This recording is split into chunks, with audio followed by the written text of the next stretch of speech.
来打来，逐工确诊的人数拢一天比一天较侪，昨确诊的病例数5000外例，搁来破纪录。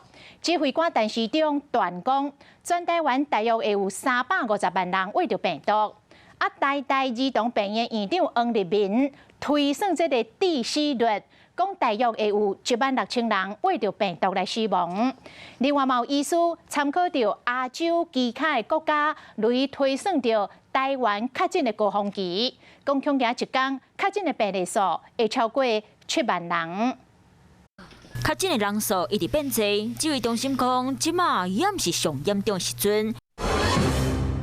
台湾确诊的数字来看的话，就可以知道说，单日破万几乎在这个礼拜就可能会发生。专家讲，以南韩、香港、新加坡确诊一天平均数是全人口的0.3%，用台湾的2300万去乘这个数字，就是74000人，也就是讲一天确诊可能会超过7万人。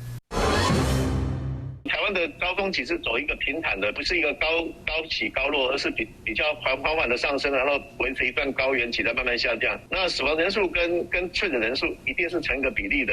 除了确诊的人数可能变多，台大儿科院长黄立民估算，以指挥中心预估的确诊总人数可能会达到350万人。用致死率0.475%来看，确诊死亡人数可能会超过16000人。黄立民嘛讲到，敢若即摆确诊数都已经互内科强要暂袂调。嘛讲到一天若是新增加超过1万外例，大说专职病院、人员、设备所在嘛拢要提早传，才能应付未来疫情变化。嗨，我是庄宇杰，想要看到更多的新闻内容吗？赶快订阅华视新闻的 YouTube 频道，并且开启小铃铛，跟着宇杰一起看新闻吧。